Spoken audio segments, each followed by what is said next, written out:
ಸ್ನೇಹಿತರೆ, ಮೀಡಿಯಾ ಮಾಸ್ಟರ್ಸ್ಗೆ ಸ್ವಾಗತ ಸುಸ್ವಾಗತ. ಗೆಳೆಯರೆ, ಭಾರತದ ಪಾಲಿಗೆ ಮೋಸ್ಟ್ ವಾಂಟೆಡ್ ಅನ್ನಿಸ್ಕೊಂಡಿದ್ದ, ಪಾಕಿಸ್ತಾನದ ಭಯೋತ್ಪಾದಕರ ಅಚ್ಚುಮೆಚ್ಚಿನ ನಾಯಕನಾಗಿ ಗುರುತಿಸಿಕೊಂಡಿದ್ದ, ಅಲ್ಲಿನ ಉಗ್ರರ ತರಬೇತಿ ಶಿಬಿರದ ಮುಖ್ಯಸ್ಥನಾಗಿ ಬಹವಲ್ಪುರದ ಮರ್ಕಾಜ್ ಆಡಳಿತವನ್ನು ಕೂಡ ನೋಡ್ಕೊಳ್ತಾ ಇದ್ದ ಮಸೂದ್ ಅಜರ್ನ ಸಹೋದರ ಮೊಹಮ್ಮದ್ ತಾಹಿರ್ ಅನ್ವರ್ ಅಪರಿಚಿತ ಕಾರಣಗಳಿಂದ ಸಾವಿಗೀಡಾಗಿದ್ದಾನೆ. ಪಾಪ ನಮಾಜ್ ಮುಗಿಸ್ಕೊಂಡು ಹೊರಗೆ ಬಂದಂತೆ, ಆದರೆ ಅದೇ ಅವನ ಕಡೆಯ ನಮಾಜ್ ಆಗುತ್ತೆ. ಆಮೇಲೆ ಅವನದ್ದೇ ನಮಾಜೇ ಜನಾಜ್ಗೆ ಜನ ಬಂದು ಸೇರ್ತಾರೆ ಅನ್ನೋದು ಅವನಿಗೆ ಗೊತ್ತು ಕೂಡ ಆಗಲಿಲ್ಲ. ನಮಾಜ್ ಮುಗಿಸ್ಕೊಂಡು ಬಂದವನು ಹಾಗೆ ಬಿದ್ದ ಸತ್ತ. ಅವನ ಸಾವಿಗೆ ಕಾರಣ ಏನು ಅಂತ ಪಾಕಿಸ್ತಾನ ಅಥವಾ ಜೈಷ್ ಇದುವರೆಗೆ ಹೇಳಿಲ್ಲ. ಅದಕ್ಕೂ ಮಿಗಿಲಾಗಿ ಅವನು ಸಾಯುವಾಗ ಅವನ ಜೊತೆ ಯಾರೋ ಹೆಣ್ಣು ಮಗಳಿದ್ಲು ಅನ್ನೋ ಥಿಯರಿಗಳಲ್ಲಿ ಓಡಾಡ್ತಾ ಇವೆ. ಹಾಗಾದರೆ ಅಪರಿಚಿತ ದೇವದೂತರ ಜೊತೆಗೆ ಪಾಕಿಸ್ತಾನದಲ್ಲಿ ಅಪರಿಚಿತ ದೇವಕನ್ಯೆಯರು ಕೂಡ ಶುರುವಾಗಿ ಹೋದ್ರ? ಏನಾಯಿತು ಹಕೀಮ್ ತಾಹಿರ್ಗೆ? ಯಾರವನು? ಹಾಗೆ ಭಾರತ ಚೈನಾದ CCTV ಕಂಪನಿಗಳಿಗೆ ಇಲ್ಲಿ ಅಂಕುಶವನ್ನು ಹಾಕ್ತಾ ಇರೋದಾದರೂ ಯಾಕೆ? ಬನ್ನಿ ನೋಡೋಣ.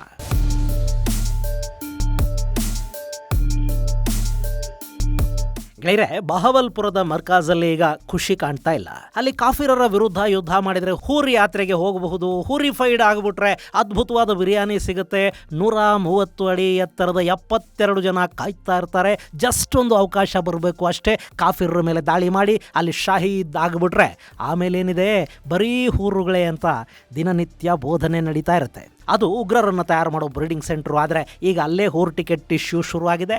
ಅವರು ಮರ್ಕಜಾದಿಂದ ಹೊರಬಂದು ಕಾಫಿರನ್ನು ಹುಡುಕೊಂಡು ಭಾರತದವರೆಗೆ ಕೂಡ ಬರಬೇಕಾದ ಅಗತ್ಯನೇ ಈಗ ಬೀಳ್ತಾ ಇಲ್ಲ. ಈಗ ಎಲ್ಲ ಡೋರ್ ಡೆಲಿವರಿ. ಮೊನ್ನೆ ಮುರಿದ್ಕೆಯಲ್ಲಿ ಲಷ್ಕರ್ ಎ ತೈಬಾದ ಉಗ್ರ ಬಿಲಾಲ್ ಆರಿಫ್ ಸಲಾಫಿಗೆ ಅವನಿದ್ದ ಕಡೆನೇ ಹೋಗಿ ಟಿಕೆಟ್ ಕೊಡಲಾಯಿತು. ಅವನು ಅಷ್ಟೇ ಪಾಪ ಆಗ್ತಾನೆ ಬಗ್ಗಿ ಮೇಲೆದ್ದಿದ್ದ. ಮುರಿದ್ಕೆಯ ಮರ್ಕಾಜ್ನ ಬಾಗಿಲಲ್ಲೇ ಅವನ ಮೇಲೆ ದೇವರಿಗೆ ಪ್ಯಾರಾಗಿ ಹೋಯ್ತು. ಅಲ್ಲೇ ಅಲ್ಲೇ ಬಹುಮಾನ. ಇನ್ನು ಈಗ ಅದೇ ಥರದ ಮರ್ಕಾಜಲ್ಲಿ ಮತ್ತೊಂದು ಪ್ಯಾರಾಗಿದೆ. ಅಲ್ಲಿ LET ಉಗ್ರಂಗೆ ಟಿಕೆಟ್ ಕೊಟ್ಬಿಟ್ಟು ಜೈಷ್ ನಾಯಕನಿಗೆ ಕೊಡದೇ ಇದ್ರೆ ಅಲ್ಲೇ ದೇವ್ರ ಬಗ್ಗೆ ಒಂದು ಟ್ರಸ್ಟ್ ಡೆಫಿಸಿಟ್ ಶುರು ಆಗುತ್ತೆ ನೋಡಿ. ಹೀಗಾಗಿ ಈಗ ಜೈಷ್ ಹೆಡ್ ಕ್ವಾರ್ಟರ್ಗೆ ಕೂಡ ದೇವದೂತರು ಬಂದಿದ್ದಾರೆ.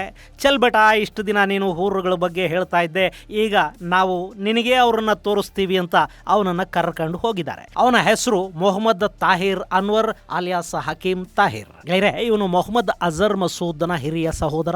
ಜೈಷೆ ಮೊಹಮ್ಮದ್ ಭಯೋತ್ಪಾದಕ ಸಂಘಟನೆಯ ಪ್ರಮುಖ ಮತ್ತು ಅಲ್ಲಿನ ಉಗ್ರ ತರಬೇತಿ ವಿಭಾಗದ ಮುಖ್ಯಸ್ಥ ಕೂಡ ಆಗಿದ್ದ. ಈ ಮಸೂದ್ ಅಜರ್ ಇದನ್ನಲ್ಲ, ಅವನಿಗೆ ಅಣ್ಣ, ಅಕ್ಕ, ತಮ್ಮ, ತಂಗಿ ಎಲ್ಲ ಸೇರಿ ಒಟ್ಟವರು 12 ಜನ. ಆ 12 ಪೈಕಿ ಇವನು ಕೂಡ ಒಬ್ಬ. ಮೊದಲು ಮಾಂಸ ಮಾರಾಟ ಮಾಡೋ ಅಂಗಡಿ ಇಟ್ಕೊಂಡಿದ್ದ, ಹಲಾಲ್ ಗಿಲಾಲ್ ಮಾಡಿ ಮಾಂಸ ಮಾರ್ತಾ ಇದ್ದ. ಆನಂತರ ಕೋಳಿ ಮಾರಾಟ ಮಾಡೋದಕ್ಕೆ ಶುರು ಮಾಡ್ದ, ಹೋಲ್ಸೇಲ್ ಕೋಳಿ ವ್ಯಾಪಾರ. ಅಷ್ಟರಲ್ಲಿ ಮಸೂದ್ಗೆ ಉಗ್ರ ಸಂಘಟನೆಗಳ ಸಂಪರ್ಕ ಶುರುವಾಯಿತು. ಅದು ಒಳ್ಳೆ ದಂಧೆ ಅಂತ ಅನಿಸಿದ ಮೇಲೆ ಇವನು ಕೋಳಿ ಮಾರೋದು ಬಿಟ್ಟು ಬಡವರ ಮಕ್ಕಳನ್ನು ಉಗ್ರ ಸಂಘಟನೆಗಳಿಗೆ ಮಾರಾಟ ಮಾಡೋ ಕೆಲಸನ ಶುರು ಮಾಡ್ಕೊಂಡ. 1990ರ ದಶಕದಲ್ಲಿ ಹರ್ಕತುಲ್ ಮುಜಾಹಿದೀನ್ ಸಂಘಟನೆಯಲ್ಲಿ ಇವನು ಸಕ್ರಿಯ ಸದಸ್ಯನಾಗಿ ಗುರುತಿಸಿಕೊಂಡ. ಆನಂತರ JEM ಹುಟ್ಟುಕೊಳ್ತು. ಅಲ್ಲಿ ಆಯುಧ ತರಬೇತಿ ಶಿಬಿರಗಳ ನಿರ್ವಹಣೆ ಮತ್ತು ಆಯುಧಗಳ ಸಂಗ್ರಹ, ಪೂರೈಕೆ ಮುಂತಾದವುಗಳ ಜವಾಬ್ದಾರಿಯನ್ನ ಇವನು ವಹಿಸ್ಕೊಂಡ. ಈ JEM ಅನ್ನೋದನ್ನ ಅಜರ್ ಮಸೂದ್ ತನ್ನ ಫ್ಯಾಮಿಲಿ ಬಿಸ್ನೆಸ್ ತರ ಮಾಡ್ಕೊಂಡು ಬಿಟ್ಟಿದ್ದಾನೆ. ಅಲ್ಲಿನ ಮರ್ಕಾಜ್ ಉಸ್ಮಾನ್ ಅಲಿಯನ್ನ ಈ ತಾಹಿರ್ಗೆ ಬಿಟ್ಟು ಕೊಡಲಾಗಿತ್ತು. ಇನ್ನು 2025ರ ಅಕ್ಟೋಬರ್ ನಂತರ ಅಲ್ಲಿ ಜೈಷ್ ಇ ಮೊಹಮ್ಮದ್ನ ಲೇಡಿ ವಿಂಗ್ ಒಂದು ಕೂಡ ಶುರುವಾಗಿದೆ. ಅದನ್ನ ಜಮಾತ್ ಉಲ್ ಮುಮಿನಾತ್ ಅಂತ ಕರೀತಾರೆ. ಗೆಳೆಯರೆ, ಮೊನ್ನೆ ದೆಹಲಿಲಿ ಡಾಕ್ಟರ್ ಸಿಂಡಿಕೇಟ್ ಒಂದು ಸಿಕ್ಕಾಕಳ್ತು ನೋಡಿ. RX ಅಂತ ಬರಿಬೇಕಾದವರು RDX ಅಂತ ಬರೆಯೋದಕ್ಕೆ ಶುರು ಮಾಡಿ ಅಲ್ಲಲ್ಲಿ ಬಾಂಬ್ ಸ್ಫೋಟಗಳನ್ನು ಮಾಡೋದಕ್ಕೆ ಸಿದ್ಧತೆಗಳನ್ನು ಮಾಡ್ಕೊಂಡು ದೆಹಲಿಲಿ ಒಂದು ಸ್ಫೋಟ ಆದ ನಂತರ ಪೊಲೀಸರ ಕೈಗೆ ಸಿಕ್ಕಾಕೊಂಡ್ರು. ಆ ಡಾಕ್ಟರ್ ಸಿಂಡಿಕೇಟ್ ನ ಲೇಡಿ ಟೆರರಿಸ್ಟ್ ಶಹೀನ್ ಸಯೀದ್ ಇದೇ ಜಮಾತ್ ಉಲ್ ಮುಮಿನತ್ಗೆ ಸೇರಿದವಳಾಗಿದ್ಲು. ಈ ಮುಮಿನತ್ನ ಉಸ್ತುವಾರಿಯನ್ನ ಮಸೂದ್ ಅಜರ್ನ ಸಹೋದರಿಯರು ನೋಡ್ಕೋತಾರೆ. ಈ ಉಗ್ರವಾದ ಅನ್ನೋದು ಪಾಕಿಸ್ತಾನದಲ್ಲಿ ತುಂಬಾ ಒಳ್ಳೆ ಬಿಸ್ನೆಸ್ ಕಂಡ್ರಿ. ಹಿಂಗಾಗಿ ಅದನ್ನ ಅವರು ಫ್ಯಾಮಿಲಿಗಳಿಗೆ ಇಟ್ಕೊಂಡು ಬಿಟ್ಟಿದ್ದಾರೆ. ಸಾಯೋದಕ್ಕೆ ಮಾತ್ರ ಬೇರೆಯವ್ರ ಮಕ್ಕಳನ್ನು ಬಳಸ್ತಾರೆ. ಇನ್ನು ತಾಹಿರ್ ಬಹವಲ್ಪುರದಲ್ಲಿ ಮರ್ಕಾಜ್ ಉಸ್ಮಾನ್ ಅಲಿ ಹೆಸರಿನ ಪ್ರಧಾನ ಕಚೇರಿಯ ಉಸ್ತುವಾರಿಯನ್ನ ನೋಡ್ಕೊಳ್ತಾ ಇದ್ದ.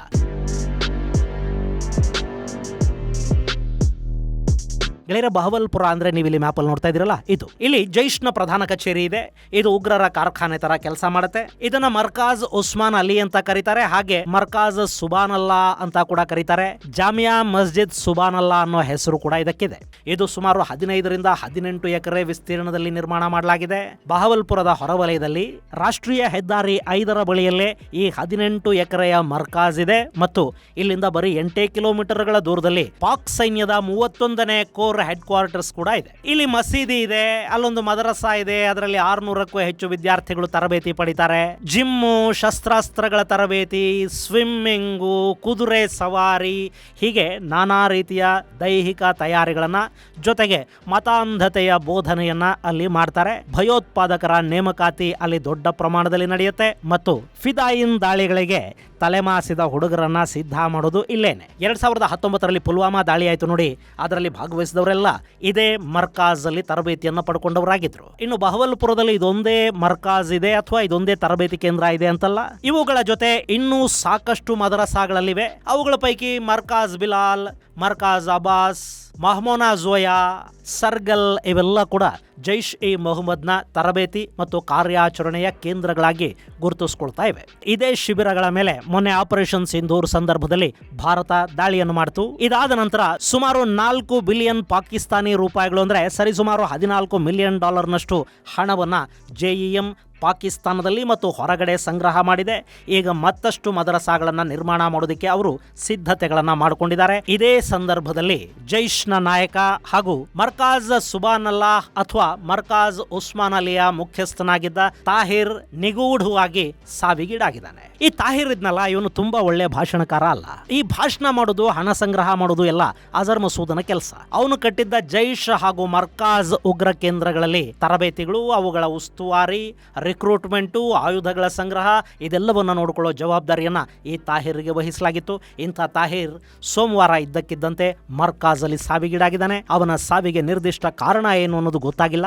ಒಂದಷ್ಟು ಮೂಲಗಳು ಅವನು ಈ ಹಿಂದೆ ಬಹವಲ್ಪುರದಲ್ಲಿ ನಡೆದ ಭಾರತದ ದಾಳಿಯಲ್ಲಿ ಗಾಯಗೊಂಡಿದ್ದ ಅಂತ ಹೇಳ್ತಾ ಇದ್ರೆ, ಇನ್ನು ಕೆಲ ಮೂಲಗಳು ಅಂಥ ಸಾಯೋ ಥರದ ಸಮಸ್ಯೆ ಅವನಿಗೇನು ಆಗಿರಲಿಲ್ಲ, ಸಾಯೋ ದಿನ ಕೂಡ ಸಂಜೆ ನಮಾಜ್ ಮಾಡ್ಕೊಂಡು ಬಂದ, ಆದ್ರೆ ಆಮೇಲೆ ಕುಸಿದು ಬಿದ್ದು ಸತ್ತು ಹೋದ ಅಂತ ಹೇಳ್ತಾ ಇದ್ದಾರೆ. ಮತ್ತೆ ಕೆಲ ಮೂಲಗಳ ಪ್ರಕಾರ ಅವನ ಆರೈಕೆಗಿದ್ದ ಹೆಣ್ಣು ಮಗಳಲ್ಲಿ ಕಾಣ್ತಾ ಇಲ್ವಂತೆ, ಆಕೆ ಅಲ್ಲಿ ಅವನಿಗೆ ಏನಾದರೂ ಮಾಡಿರೋ ಸಾಧ್ಯತೆಗಳಿವೆ ಅಂತ ಕೂಡ ಕೆಲವರು ಹೇಳ್ತಾ ಇದ್ದಾರೆ. ಇಲ್ಲಿ ಏನಾಗಿದೆ ಅನ್ನೋದು ಖಚಿತವಾಗಿ ಗೊತ್ತಾಗ್ತಾ ಇಲ್ಲ. ಒಟ್ಟಾರೆ ಭಾರತಕ್ಕೆ ತುಂಬಾ ಬೇಕಾಗಿದ್ದ, ಭಾರತದ ವಿರುದ್ಧ ಉಗ್ರರನ್ನ ಸಿದ್ಧಪಡಿಸಿ ಅವರನ್ನ ಭಾರತದ ನೆಲಕ್ಕೆ ಕಳುಹಿಸಿ ಕೊಡ್ತಾ ಇದ್ದ ಹೂರ್ ಬೋಧಕನೊಬ್ಬನಿಗೆ ಇಲ್ಲಿ ಹೂರ್ ಟಿಕೆಟ್ ಸಿಕ್ಕಿದೆ. ಜಸ್ಟ್ ಇಲ್ಲಿ ಆಗಿರೋದಿಷ್ಟೇ, ಅವರ ದೇವರು ಪ್ಯಾರ್ಡ್ ಹಿಮ್ ಅಂಡ್ ಹೂರ್ಡ್ ಹಿಮ್ ಅಷ್ಟೇ. ಇನ್ನು ಗೆಳೆಯರೆ, ಈ ತಾಹಿರ್ನ ಅಂತಿಮ ಯಾತ್ರೆಯಲ್ಲಿ ಅಜರ್ ಮಸೂದ್ ಭಾಗಿಯಾಗಿರಲಿಲ್ಲ. ಅವನು ಸೆಕ್ಯೂರಿಟಿ ಕಾರಣಗಳಿಂದ ಅಲ್ಲೆಲ್ಲೂ ಕಾಣಿಸ್ಕೊಳ್ಳಿಲ್ಲ ಅಂತ ಕೂಡ ಹೇಳ್ತಾ ಇದ್ದಾರೆ. ಅಲ್ಲಿ ಜೈಷ್ ಹಾಗೂ ಲಷ್ಕರ್ ಉಗ್ರರನ್ನ ಸಾಕಷ್ಟು ದಿನಗಳಿಂದ ಆತಂಕ ಮತ್ತು ಭಯಗಳು ಕಾಡ್ತಾ ಇವೆ. ಅಪರಿಚಿತ ಬಂದೂಕುಧಾರಿಗಳ ಅಬ್ಬರ ಪಾಕಿಸ್ತಾನದಲ್ಲಿ ಹೆಚ್ಚಾಗೋದಕ್ಕೆ ಶುರುವಾದ ಮೇಲೆ ಮಸೂದ್ ಅಜರ್ ಆಗಲಿ, ಹಫೀಜ್ ಸಯೀದ್ ಆಗಲಿ ಈ ಹಿಂದಿನ ಹಾಗೆ ಎಲ್ಲಂದರಲ್ಲಿ ಕಾಣಿಸ್ಕೊಳ್ತಾ ಇಲ್ಲ. ಅವರಿಗೀಗ ISI ಗಟ್ಟಿ ಭದ್ರತೆಯನ್ನು ಕೊಟ್ಟಿದೆ. ಪಾಕಿಸ್ತಾನದ ಸೇನಾ ಬೆಂಗಾವಲು ಮತ್ತು ಅನುಮತಿ ಎರಡೂ ಇಲ್ಲದೆ ಅವರು ಎಲ್ಲಿಗೂ ಹೋಗ್ತಾ ಇಲ್ಲ. 2024ರಲ್ಲಿ ಅಜರ್ ಮಸೂದ್ ಬಹವಲ್ಪುರದ ಭಾರಿ ಸಭೆಯೊಂದರಲ್ಲಿ ಕಾಣಿಸ್ಕೊಂಡಿದ್ದ. ಅದಾದ ನಂತರ ಗಿಲ್ಗಿಟಲ್ಲಿ ಒಮ್ಮೆ ಕಾಣಿಸ್ಕೊಂಡ ಅನ್ನೋದು ಬಿಟ್ರೆ ಪುಲ್ವಾಮಾ ದಾಳಿಯ ನಂತರ ಮಸೂದ್ ಅಜರ್ ಹೆಚ್ಚಾಗಿ ಕಾಣಿಸ್ಕೊಳ್ಳೋದಿಕ್ಕೆ ಹೋಗ್ತಾ ಇಲ್ಲ. ಇನ್ನು ಹಫೀಜ್ ಕೂಡ 2025ರಲ್ಲಿ ಹೈ ಸೆಕ್ಯೂರಿಟಿಯೊಂದಿಗೆ ಇಫ್ತಿಯಾರ್ ಕೂಟದಲ್ಲಿ ಕಾಣಿಸ್ಕೊಂಡ. ಅದನ್ನು ಬಿಟ್ರೆ 2019ರ ನಂತರ ಅವನ ಓಡಾಟ, ಸಾರ್ವಜನಿಕ ಸಭೆಗಳು ಎಲ್ಲ ಕಡಿಮೆ ಆಗಿವೆ. ಅದಕ್ಕೆ ಕಾರಣ ಅನ್ನೋನ್ ಗನ್ ಮ್ಯಾನ್ಗಳು, ಅಂದ್ರೆ ದೇವದೂತರ ಭಯ. ಯಾವಾಗ ದೇವರು ಯಾರ ಕೈಲಿ ಟಿಕೆಟ್ ಕೊಟ್ಟು ಕಳಿಸ್ಬಿಡ್ತಾನೋ ಅನ್ನೋ ಭಯ. ಹಿಂಗಾಗಿ ಅವರಿಬ್ರು ಹೆಚ್ಚು ಕಾಣಿಸ್ಕೊಳ್ತಾ ಇಲ್ಲ. ಆದರೆ ಅವರ ಅನುನಾಯಿಗಳು ಮಾತ್ರ ಸಾಕಷ್ಟು ಹೂರಿಫೈಡ್ ಆಗ್ತಲೇ ಇವೆ. ಈಗ ಅಜರ್ನ ಸಹೋದರನಿಗೆ ಕೂಡ ಟಿಕೆಟ್ ಸಿಕ್ಕಿದೆ.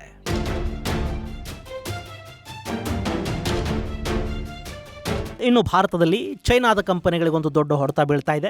ಏಪ್ರಿಲ್ 1ರಿಂದ ಭಾರತದಲ್ಲಿ ಇಂಟರ್ನೆಟ್ ಸಂಪರ್ಕವನ್ನು ಹೊಂದಿರುವ CCTV ಕ್ಯಾಮೆರಾಗಳ ಮಾರಾಟಕ್ಕೆ ಸಂಬಂಧಪಟ್ಟ ಹಾಗೆ ಹೊಸ ನಿಯಮಗಳು ಜಾರಿಗೆ ಬರ್ತಾ ಇವೆ. ಏಪ್ರಿಲ್ 1ರಿಂದ ಎಲ್ಲ CCTV ಕ್ಯಾಮೆರಾ ಕಂಪನಿಗಳು ಸರ್ಕಾರದ ಪ್ರಮಾಣೀಕರಣ ಪರೀಕ್ಷೆ ಮತ್ತು ಗುಣಮಟ್ಟ ಪ್ರಮಾಣೀಕರಣದ ಚೌಕಟ್ಟಿನ ಅಡಿಯಲ್ಲಿ ಅನುಮತಿಯನ್ನು ಪಡ್ಕೋಬೇಕಾಗುತ್ತೆ. ಹಾಗೆ ಚಿಪ್ಸೆಟ್ಗಳಂತಹ ಪ್ರಮುಖ ಕಾಂಪೋನೆಂಟ್ಗಳ ಮಾಹಿತಿಯನ್ನು ಸರ್ಕಾರಕ್ಕೆ ಕೊಡಬೇಕು. ಸೈಬರ್ ಭದ್ರತೆಯ ದೃಢೀಕರಣ ಆದ ನಂತರವೇ ಆ ಕಂಪನಿಗಳ ಪ್ರಾಡಕ್ಟ್ಗಳಿಗೆ ಭಾರತದಲ್ಲಿ ಇನ್ಸ್ಟಾಲ್ ಮಾಡೋದಕ್ಕೆ ಅನುಮತಿಯನ್ನು ಕೊಡಲಾಗುತ್ತೆ. ಈ ಹೊಸ ನಿಯಮಗಳು ಚೈನಾದ ದೈತ್ಯ ಕಣ್ಗಾವಲು ಸಂಸ್ಥೆಗಳು ಅನ್ನಿಸ್ಕೊಳ್ಳುವ ಹೈಕ್ ವಿಷನ್, ದಹುವಾ, TP ಲಿಂಕ್ ಮುಂತಾದ ಸಂಸ್ಥೆಗಳ ಮೇಲೆ ಹೆಚ್ಚು ಪರಿಣಾಮವನ್ನು ಉಂಟು ಮಾಡುತ್ತವೆ. ಈ ಕಂಪನಿಗಳು ಭಾರತದ CCTV ಮಾರ್ಕೆಟ್ ದೊಡ್ಡ ಪ್ರಭಾವವನ್ನು ಹೊಂದಿವೆ. ಒಟ್ಟು CCTV ಮಾರಾಟದ ಪೈಕಿ ಇವರ ಪಾಲು 1/3 ಆದರೆ ಈಗ ಆ ಸಂಸ್ಥೆಗಳು ಭಾರತದ ಮಾರುಕಟ್ಟೆಯನ್ನು ಕಳ್ಕೋಬೇಕಾಗಿ ಬರ್ತಾ ಇದೆ. ಇನ್ನು ಇದು ಹೊಸ ಕಾನೂನು, ಹೊಸ ನಿಯಮ ಅಲ್ಲ. 2 ವರ್ಷಗಳ ಹಿಂದೆ ಸರ್ಕಾರ ಈ ಬಗ್ಗೆ ನೋಟಿಫಿಕೇಶನ್ ಹೊರಡಿಸಿತು. ನಿಯಮಗಳನ್ನು ಪಾಲನೆ ಮಾಡೋದಕ್ಕೆ 2 ವರ್ಷಗಳ ಕಾಲಾವಕಾಶವನ್ನು ಕೂಡ ಕೊಟ್ಟಿತ್ತು.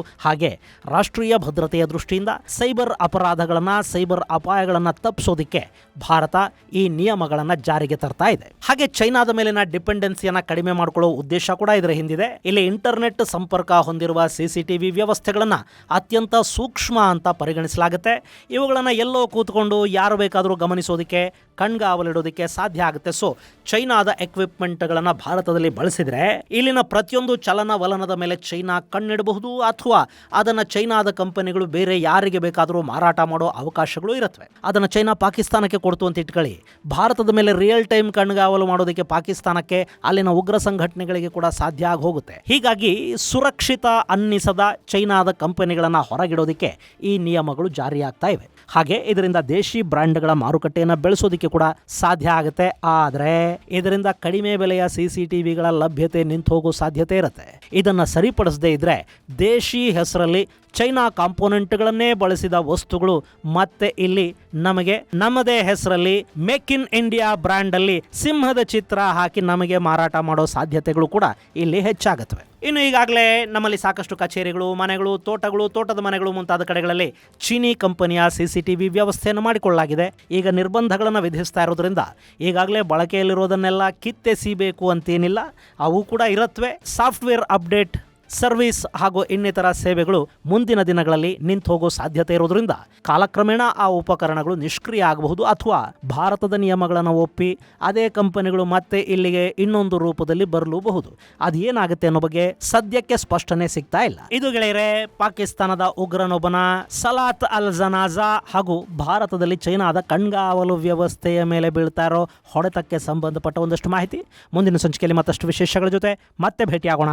ಅಲ್ಲಿವರೆಗೆ ಜೈ ಹಿಂದ್, ಜೈ ಕರ್ನಾಟಕ.